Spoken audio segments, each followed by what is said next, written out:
J'avoue, j'ai volé le Gu immortel. Fan Yuan, maître de la tromperie, fit un geste audacieux. Il avoua, il admit avoir volé le Gu immortel. Le silence se fit dans la salle. Les mâchoires se décrochèrent.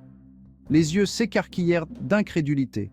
Ce n'était pas une mince transgression, c'était de l'hérésie, une offense qui pourrait bien lui coûter la vie.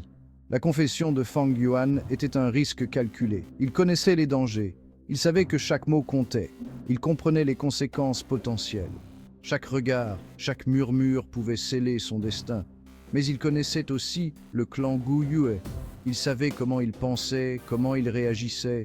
Il comprenait leur avidité, leur soif de pouvoir, leur désir de contrôler tout et tous. Sa confession n'était pas un plaidoyer désespéré, c'était un pari calculé, une stratégie minutieusement élaborée, une manœuvre conçue pour exploiter les faiblesses mêmes qu'il cherchait à manipuler. Il savait où frapper. Il jouait un jeu dangereux, un jeu où chaque mouvement pouvait être le dernier. Les enjeux étaient de taille. La moindre erreur pouvait tout faire basculer. Ces mots restèrent suspendus dans l'air, comme un nuage toxique de suspicion et de peur. Chaque membre du conseil retenait son souffle. La salle bruissa de chuchotements feutrés. Fang Yuan resta immobile. Il observait, attendait. Son visage, un masque impassible. Aucune émotion ne transparaissait. Il avait jeté la pierre. L'impact était inévitable. Maintenant, il attendait que les ondes se propagent. Chaque onde, chaque réaction était une partie de son plan. Le clan Gu Yue était un nid de vipères. Chaque membre, un prédateur venimeux. La récente vague de loups les avait ébranlés. Leurs ressources, épuisées. Leur unité, fracturée. Des vides de pouvoir apparurent. L'ambition s'éveilla. Les aînés du clan, autrefois unis contre un ennemi commun, se regardèrent désormais avec suspicion. Chacun luttant pour le contrôle. La confession de Fang Yuan fut une étincelle. Elle mit le feu aux poudres de leurs angoisses. Il devint un bouc émissaire, un paratonnerre pour leur peur et leur colère. Sa confession menaçait la paix fragile. Elle força les aînés à faire face à leur vulnérabilité, à leur cupidité, à leur peur. Fang Yuan avait peint une cible dans son dos, mais il avait aussi pointé un miroir sur ses ennemis. Fang Yuan comprenait la tempête qu'il avait créée. Il savait quand attaquer. Il savait aussi quand battre en retraite. Il se retira du champ de bataille politique. Il se retira dans l'ombre. Cette retraite n'était pas de la lâcheté, c'était de la stratégie. Il avait besoin de temps, du temps pour observer, du temps pour planifier, du temps pour laisser ses ennemis dévoiler leur jeu. Il observa les aînés du clan. Il regarda leur jeu de pouvoir, leurs alliances, leurs trahisons. Il recueillit des informations. Chaque élément, une arme à utiliser plus tard.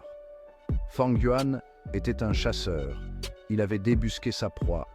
Maintenant, il la traquait dans l'obscurité. Patient, calculateur, mortel. Section 4. Murmure dans l'ombre. Réaction et intrigue. Les ombres murmuraient des secrets. Des complots se tramaient dans l'obscurité. Les anciens du clan réagirent, comme Fang Yuan l'avait prévu. Leurs voix s'élevaient, les disputes éclataient. Ils se retournèrent les uns contre les autres. La trahison se glissait parmi eux, les soupçons se répandirent comme une traînée de poudre, enflammant les esprits. Les accusations fusèrent comme des fléchettes empoisonnées, chaque mot plus venimeux que le précédent. Gu Yuebo, un ancien rusé et ambitieux, y vit une opportunité. Son esprit calculateur était en éveil. Il utilisa la confession de Fang Yuan à son avantage, manipulant les autres avec habileté. Il sema la discorde parmi les autres anciens, les divisant pour mieux régner. Il consolida son propre pouvoir, chaque mouvement calculé pour renforcer sa position. Les murmures le suivaient comme un linceul enveloppant chaque action d'un voile de mystère. Des rumeurs sur son implication dans le vol se répandirent comme une traînée de poudre alimentant les suspicions. Il devint un paria, isolé, mais pas brisé.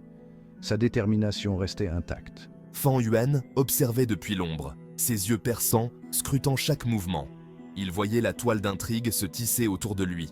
Chaque fil, un piège potentiel. Il voyait les pièges se refermer, chaque pas devenant plus périlleux. Il était la proie désignée, chaque regard en arrière révélant une nouvelle menace. Mais il ne se laisserait pas capturer si facilement. Sa volonté de survivre était inébranlable. Section 5. Un allié inattendu. Le soutien de Gu Yue Mo Chen. Dans une tournure surprenante des événements, Gu Yue Mo Chen, le chef du clan, lui tendit la main. Ce geste inattendu changea la dynamique du pouvoir. Il offrit sa protection à Fang Yuan, un acte qui résonna dans tout le clan. Il se porta garant de son innocence. Ce soutien était inattendu et bouleversant pour beaucoup. Gu Yue Mo Chen était connu pour sa cruauté et son pragmatisme. Il n'était pas du genre à offrir son aide sans raison. Pourquoi aiderait-il Fang Yuan? Cette question brûlait les lèvres de tous. La réponse résidait dans le jeu de pouvoir complexe qui se jouait.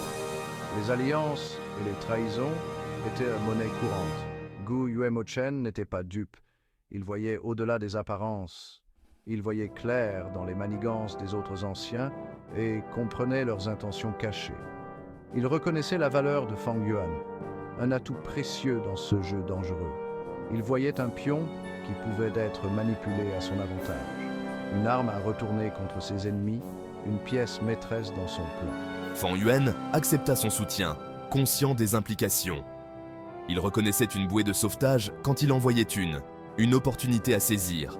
Mais il ne faisait confiance à personne, toujours sur ses gardes, prêt à toute éventualité.